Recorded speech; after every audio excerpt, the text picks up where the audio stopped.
Hello friends, આપણા શાસ્ત્રમાં આગળ સ્ટાર્ટ કરીએ દાખલાઓ. પ્રમાણિત વિચલન અને વિચરણ ગણવા માટેના દાખલાઓની આપણે શરૂઆત કરી છે સ્વાધ્યાય 15.2માં, જેમાં 3 દાખલા આપણા કમ્પ્લીટ થયા છે અને ચોથા દાખલાથી આપણે શરૂઆત કરીએ.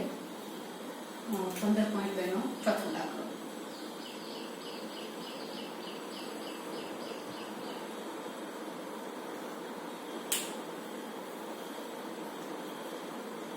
મધ્યક અને વિચરણ શોધવાનું છે. માહિતી આપી તેમાં xi અને fi આપેલા છે.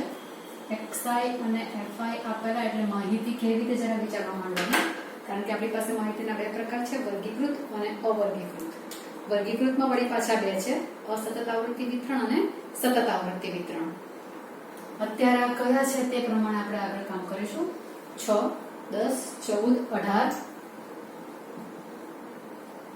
24, 28 અને 30 અને એની આવૃત્તિ આપી છે 2, 4, 7. આવૃત્તિ આપી એટલે વર્ગીકૃતમાં થઈ ગઈ 12, 8, 4, 3. આવૃત્તિ આપેલી છે એટલે આ વર્ગીકૃત માહિતી છે, પણ વર્ગીકૃતમાં ઉપર વર્ગ નથી આપ્યા એટલે તમારી અસતત આવૃત્તિ વિતરણ છે. એટલે અસતત આવૃત્તિ વિતરણ માટે તમારે મધ્યક અને પ્રમાણિત વિચલન કે વિચરણ બેમાંથી જે માંગ્યું હોય તે શોધવાનું. બંને માંગ્યું હોય તો બંને. તો અહીંયા માંગ્યું છે વિચરણ. ખાનાની શરૂઆત કરીએ તો પહેલા તો ખાના મારે આ ઉભા તો દરવા પડશે.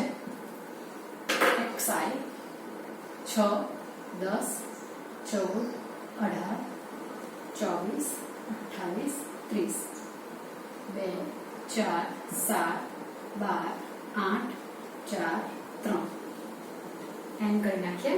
અને 12, 24, 25, 26, 27 ને 37 ને 4 અને 6 એટલે થયા 40. 34, 40 થયા એટલે n બરાબર 40 આવે છે મારી પાસે sigma fi capital N. Okay, હવે મધ્યક શોધવાનું છે તો આવૃત્તિ આપેલી છે એટલે મધ્યકનું સૂત્ર કયું આવશે તો કે x બાર બરાબર સિગ્મા fi xi છેદમાં કેપિટલ N. આ તમારું સૂત્ર થશે. એટલે હવે ખાનું કયું આવશે fi xi નું. હું અત્યારે દાખલો કરું છું તો એનું મૂળ પ્રમાણિત વિચલનનું જે સૂત્ર છે એટલે સીધી રીતનું સૂત્ર પણ એને કહેવાય છે. એટલે સીધી રીતના સૂત્રનો જ ઉપયોગ કરું છું. એટલે હું પહેલા મધ્યક શોધું એટલે fi * xi કરવું પડશે. એટલે 6 × 12 આવશે, 10 × 40, 14 + 7 આવશે 98 આવશે, 18 × 12 એટલે 216 આવશે, 24, 28, 192 આવશે, 28, 14, 112 ને 30, 40, 90. આ રીતમાં ગુણાકાર જ આવા મોટા આવે એટલે કેલ્સીથી તમારે કરવા પડે થાય. આ લોકોનો સરવાળો કરીએ તો 10, 18, 19, 20 આવવાના બધી 2 આવી 2 એટલે 6 ને 7, 7 ને 17 ને 17 ને 10, 27 ને 9 એટલે આવશે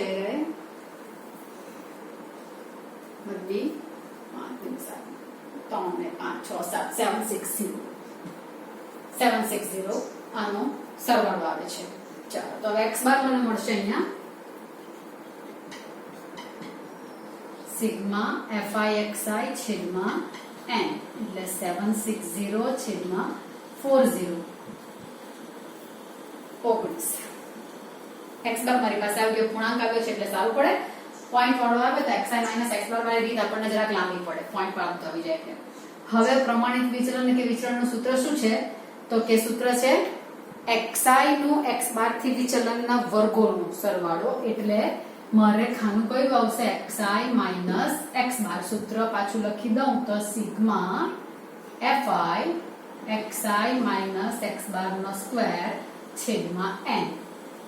સિગ્મા સ્ક્વેર નું સૂત્ર વિચરણનું સૂત્ર છે આ. ઓકે, એટલે વિચરણનું સૂત્રમાં લખ્યું છે. એટલે મારે ખાના તે પ્રમાણે દોરવા હોય તો xi - x બાર નો પહેલા જોશે. મારી પાસે x બાર 19 આવેલો છે. xi એટલે 6 માંથી 19 જશે, 10 માંથી 19 જશે, 14 માંથી 19 જશે. મારે એવું કામ કરવાનું રહેશે.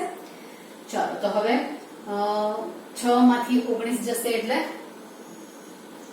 -3, 10 માંથી 19 જશે એટલે આવશે -9, 14 માંથી 19 જશે એટલે -5, 18 માંથી 19 જશે એટલે -1, બરાબર. 24 માંથી 19 જશે એટલે 5, 28 માંથી 19 જશે એટલે 9 અને 30 માંથી 19 જશે એટલે આવશે 11.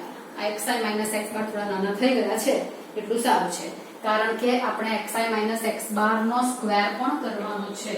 એટલે હવે જે ખાનું આવશે તે xi - x બાર તમારું નાનું આવે તો વાંધો નહીં આવે, તો આ સૂત્રમાં પ્રોબ્લેમ નહીં આવે. પાછો એને fi સાથે ગુણાકાર કરવાનો છે આનો, એટલે આવશે 169. કે તો આજ મોટું થવાનું છે હવે. 81, 25, 1, 25, 81 ને 121.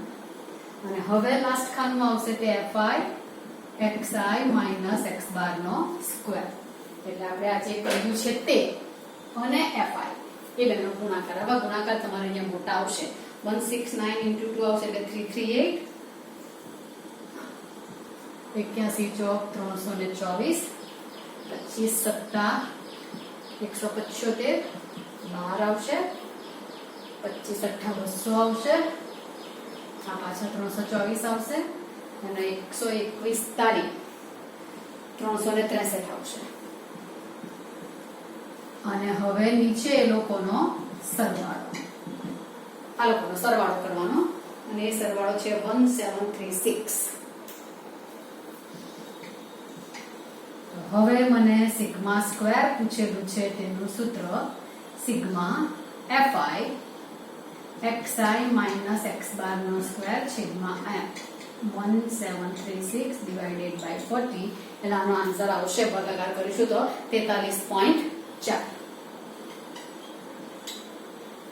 આ થયું વિચરણ. વિચલન પૂછેલું હોતે પ્રમાણિત વિચલન તો પછી આનો વર્ગમૂળ આવી જશે, બરાબર. તે તમારો પ્રમાણિત વિચલન થશે. તમને વિચરણ જ માંગ્યું છે એટલે મેં સિગ્મા સ્ક્વેર પર અટકી છું અહીંયા. ઓકે, આ તમારું સીધી રીતનું સૂત્ર છે.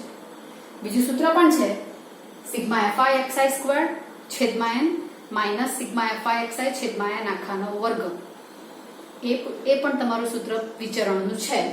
એમાં xi તમારા નાના હોય ત્યારે સારું પડે, કારણ કે xi તો પછી xi નો સ્ક્વેર આવશે, xi નો સ્ક્વેર આવશે પછી fi xi સ્ક્વેર ગુણાકાર આવશે, બરાબર. એટલે xi નાના હોય તો સારું પડે, જો કે અહીંયા બહુ મોટા નથી એટલે અહીંયા કરી શકાય એ રીત. પણ આ બધાનો વર્ગ કરવાનો આવે પછી fi ને xi સ્ક્વેર નો ગુણાકાર આવે. fi xi તો આપણે કરવા જ પડે, કારણ કે fi xi છેદમાં n લખવાનું છે. એટલે એ સૂત્રના આધારે પણ આ ખાણ તો જોઈએ જ. હવે fi xi * xi નું જોઈએ એટલે તમારું કામ પતી જાય. ત્યારે આ બધું તમારે શોધવા નથી પડતું, બરાબર છે.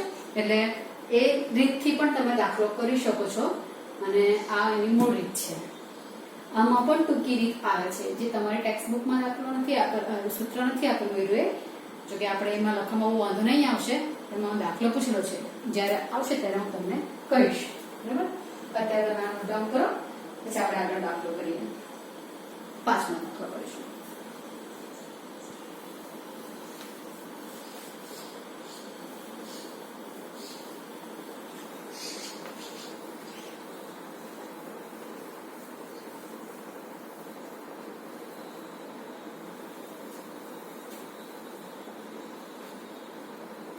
$92, $93, $97, $92, $93, $97, $98, $102, $102, $104, $109. હવે આમાં હું પેલા એક્સરસાઇઝ કરવાનું કરવા જાઉં તો આ લોકોનો વર્ક કરવાનો લાંબુ પડે, એટલે રીત વિચારેલી નથી આપણે. fi 3 2 3 2 6 3 3. ચાલો આમાં પણ સેમ વસ્તુ કરવાની. 92 93 97 98 102 104 109 3 2 3 2 6 3 3 n આવશે. 6 12 14 15 17 18 20 21 22 વિચિત્ર છે. 22 fi into xi ગુણાકાર યાદ મોટો થઈ જવાનો છે. fi into xi 92 ગુણ્યા 3 6 ને 49 27 6 ને 9 વધારવાના 6 આવવાના, બરાબર છે. પછી 7 21 2 9 27 28 29 આવવાના. 6 9 18 36 આવવાના, 612 આવવાના, બરાબર. પછી આ આવવાના 312, 39, 47 ને 327 આવવાના. ચાલો, આ થઈ ગયું FIXI, સિગ્મા FIXI. આ લોકોનો સરવાળો કઈનો આવે છે 2200. x બાર આટલું કર્યા પછી મને x બાર મળી જશે. x બાર ની જરૂરત પડે જ છે એટલે શોધવા પડે, પહેલા જ શોધવા પડે. 2200 છેદમાં n કેટલા છે 22. સરળ રહ્યું. ચાલો 100 એટલે n અરે x બાર મારી પાસે આવે છે 100. ઓકે. અને હવે પછી આવશે તે સૂત્ર જે આવવાનું તે પેલું સૂત્ર FIXI x બાર આખાનો વર્ગ છેદમાં n. એટલે મારે ખાના કયા આવશે તો હવેનો ખાનાઓ xi x બાર. અવલોકનમાંથી મારે x બાર બાદ કરવાનો છે. 92 ઓછા 100 -8, 93 ઓછા 100 97 એટલે -3, 98 એટલે -2, 102 એટલે 2, 104 એટલે 4 અને 109 એટલે 9. નાના થઈ ગયા ખરા અંકો. એ લોકોનો વર્ગ કરવાનો છે 64, 49, 9, 4, 4, 16, 25.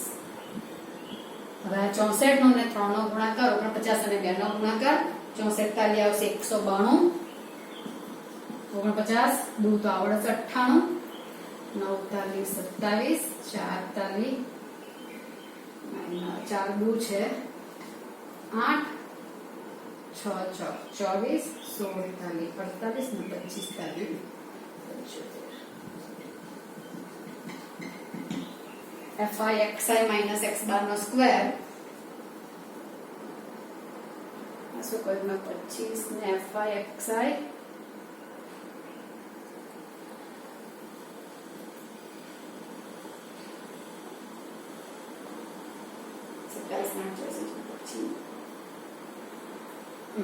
અહીંયા જ મિસ્ટેક છે.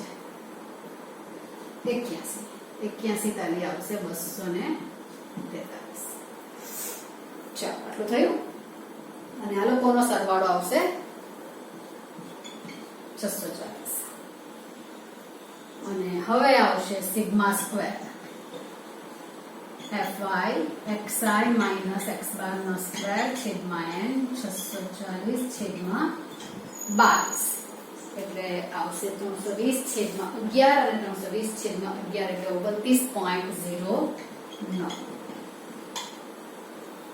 આ થયો તમારો 5મો દાખલો કમ્પ્લીટ થયો.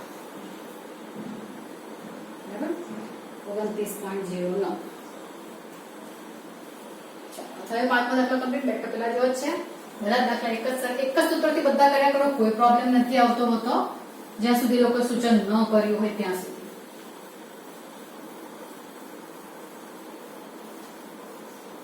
આગળનો દાખલો 6.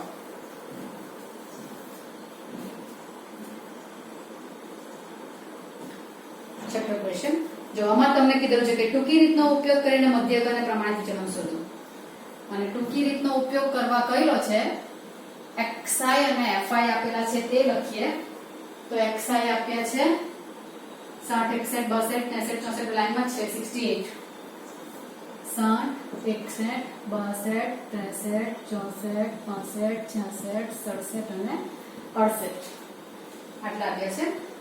2 1 12 29, 2 1 12 29, 25 12 10 4 5, 25 12 10 4 અને 5. અને આમાં આપણને કહ્યું છે ટૂંકી રીતનો ઉપયોગ કરવા કહ્યું છે. જબકી એનું સૂત્ર તમને બુકમાં સેપરેટલી નથી આપેલું. 62, 63,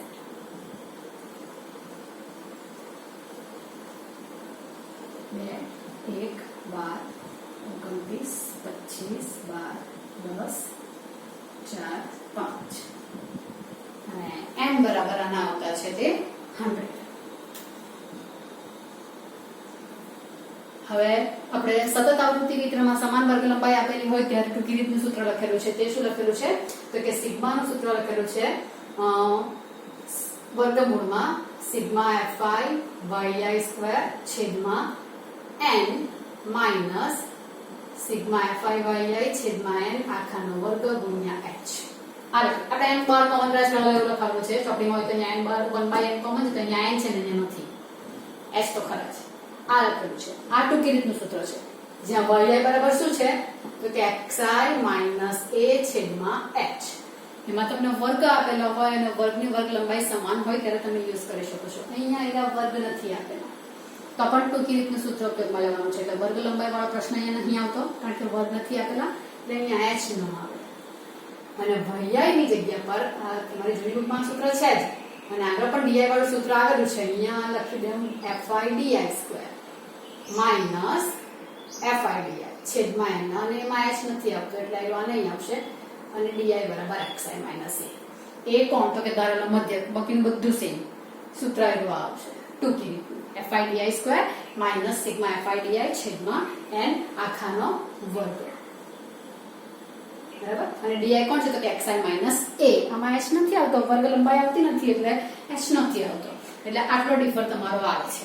આ ટૂંકી રીતનું સૂત્ર અને ટૂંકી રીતનું સૂત્ર અમારે એ સપોઝ કરવો પડે અને એ આપણે જનરલી વચ્ચે સપોઝ કરીએ તો આ બેઠો વચ્ચે આવે છે ધારેલા વર્ગની મધ્ય કિંમત એટલે એ કોણ આવશે તો કે આને મેં એ સપોઝ કરી લઉં બ્રેકેટ આપી દો એટલે ક્લિયર રહે. આને હું એ સપોઝ કરું 64. ચાલો તો હવે ખાનું કયું આવશે અને આમાં x બાર નું સૂત્ર પણ કયું લેવાનું તમારે x બાર બરાબર a વત્તા સિગ્મા FI/di છેદમાં n. આમાં h નહીં આવતો પેલા સતત આવૃત્તિ વિતરણમાં પાછળ ગુણ્યા h આવે છે મધ્યક શોધવામાં અહીંયા નહીં આવશે એટલે FI/di છેદમાં n તેમાંથી a મળી ગયો એટલે મને જોઈએ FI/di n પણ છે મારી પાસે એટલે હવે ખાનું આવશે તો કોનું આવશે FI/di નું. તેના માટે મારે પહેલા di શોધવો પડે ને di કોણ આવશે xi - a અને આમાં તમને કહ્યું કે બહુ ઈઝી કામ પતી જાય. પહેલા શોધી નાખો 64 - 64 63 62 61 છે લાઈનમાં જ છે બધા -1 -2 -3 -4 કદાચ અહીંયા ગાળો છે એટલે અહીંયા ગાળો પડશે અહીંયા લાઈનમાં 1 2 3 4 ગણતરી બહુ ફટાફટ થાય. હવે ખાનું આવશે FI/di એટલે 4 × 2 = 8 -3 -24 -29 0 12 20 12 20 સિગ્મા FI/di 40 છે ને 24 50 60 ને 64 9 ને 4 13 16 ને 8 24 આ માઈનસ 64 તો 0 આવ્યો આ માઈનસ 64 આવ્યા અને 64 આવ્યો એટલે સિગ્મા FI/di આવે છે 0. બરાબર છે તો સિગ્મા FI/di મારા 0 આવી ગયા. હવે મધ્યક મને મળી જાય છે a બરાબર 64 સિગ્મા FI/di 0 n કેટલા છે 100 એટલે આવવાનો જવાબ 64 x બાર મળી ગયો. પણ હવે મને સિગ્મા શોધવા માટે FI/di નો સ્ક્વેર જોઈએ di સ્ક્વેર નો ખાનું દોરું ને પછી FI/di કરું તો પણ ચાલે પણ એક ખાનું ઓછું કરવા માટે હું સીધું આવું કરી નાખું છું FI/di સ્ક્વેર di સાથે ગુણી કરું છું એટલે એક ખાનું મારું ઓછું થઈ જાય એટલે આ બેનો જ ગુણાકાર આવે છે સીધો એટલે 8 ચોક 32 3 9 24 48 આવવાના 29 આ તો 0 જ આવશે આ બહાર આવશે 20 નું 40 12 36 ને 20 ચોક 80 આ લોકોનો સરવાળો છે ને એ 64 નું 64 આ લોકોનો સિગ્મા FI/di સ્ક્વેર અહીંયા જોઈશે આ લોકોનો સરવાળો અને એ લોકોનો સરવાળો આવે છે 286. આ થઈ ગયું. તો હવે પ્રમાણિત વિચલન નું સૂત્ર પ્રમાણિત વિચલન માંગેલું છે એટલે સિગ્મા માંગેલું છે એટલે આ સૂત્ર લખો સિગ્મા બરાબર વર્ગમૂળમાં FI/di સ્ક્વેર છેદમાં n minus FI/di by n આખાનો વર્ગ. FI/di સ્ક્વેર કેટલા છે 286 આ છે 100 FI/di અરે તો 0 જ છે 0 બાય 100 લખી મૂકો છો એટલે વર્ગમૂળમાં 2.86 આવ્યા ને તો 2.86 નું વર્ગમૂળ અને તે વર્ગમૂળ આવે છે 1.69. આ થયું એટલે આ તમારે ટૂંકી રીતનું સૂત્ર ધ્યાનમાં રાખવાનું છે di બરાબર xi - a એ ધારેલો મધ્યક કે બધી રીતે તમારો દાખલો અહીંયા થાય. તો આ થયું ટૂંકી રીતથી પ્રમાણિત વિચલન શોધવાનું. મારા ખ્યાલ પ્રમાણે માહિતી તમને આપેલી હોય કશું કોઈલું ન હોય ત્યારે ટૂંકી રીત કદાચ સરળ રહે કારણ કે આ બધી ગણતરી બહુ ઝડપથી થાય અને સરવાળો ને ભાગાકાર ગુણાકાર કરવામાં કદાચ બહુ તકલીફ ન રહે ગુણાકાર કરવામાં, એટલા માટે. બાકી પેલું xi માઇનસ x બાર માં પોઈન્ટ વાળા કે એવું આવી જાય ત્યારે તમારે જરા કાળજીપૂર્વક કામ કરવું પડશે કે તમારામાં કેલ્સી કામ કરે એટલે પ્રોબ્લેમ નથી. બટ આ કદાચ ફટાફટ દાખલો થાય એવું મને લાગે. ટૂંકી રીત વાળું કામ પતી ગયું. ચાલો, આ દાખલા તમારે અહીંયા કમ્પ્લીટ થયા 3 દાખલા. હવે 7 થી પાછા જે દાખલા આવતા છે તે દાખલા તમારા જે છે તે સતત આવૃત્તિ વિતરણ વાળા છે, તેમાં વર્ગ આપેલા છે એટલે તે દાખલા થાય. હું તમને આટલા દાખલા કરીને બીજા નેક્સ્ટ વિડીયોમાં જોઈશું, પણ તે પહેલા આ પદ્ધતિ વાળા બીજા 2 દાખલા હું તમને આપું છું, તે તમારે લખી નાખવાના અને જોડે જ કન્ટિન્યુમાં લખી નાખજો, કોઈ પ્રોબ્લેમ નહીં મળે, ફોર પ્રેક્ટિસ. ચાલો, તો એમાં પણ અસતત આવૃત્તિ વિતરણ માટે ટૂંકી રીતથી, એટલે ટૂંકી રીતથી મેં તમને કહ્યું, ટૂંકી રીતથી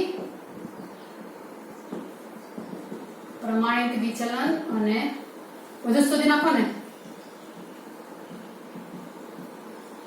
મધ્યક શોધ. પહેલો દાખલો છે xi 6 7 8 9 10 11 12 અને fi છે 3 6 9 13 8 5 4. આ રહ્યો તમારે એક દાખલો 1. અને બીજો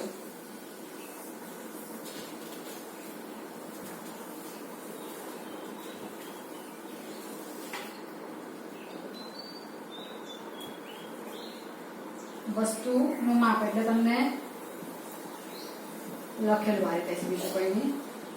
3.5 4.5 5.5 6.5 7.5 8.5 9.5 અને તેની આવૃત્તિ આપેલી છે તે 3 7 22 60 85 32 અને 8. આ થયું બરાબર. એટલે આ 2 દાખલા તમારે કરવાના. એને તમારે મધ્યક, પ્રમાણિત વિચલન અને વિચરણ શોધવાનું છે. ઓકે, આ 2 પ્રેક્ટિસના દાખલા તમારે ટૂંકી રીતથી કરવાના અને સીધી રીતથી પણ તમારે કરવું હોય તો આ કરજો. આ દાખલા તમે સીધી રીતથી પણ કરજો. સીધી રીત એટલે સૂત્રવાળી જે છે તે આ xi² વાળી પ્રેક્ટિસ માટે છે. ઓકે, તો હવે પછીના દાખલા માટે તમારે વર્ગ લંબાઈ વાળા દાખલા જે આવશે સતત આવૃત્તિ વિતરણ, તેનું સૂત્ર પણ ટૂંકી રીતનું અને પેલું તો એક જ આવે છે બંનેમાંથી, બરાબર ધ્યાન રાખીને આપણે આગળ નેક્સ્ટ વિડીયોમાં દાખલાને શરૂઆત કરીશું.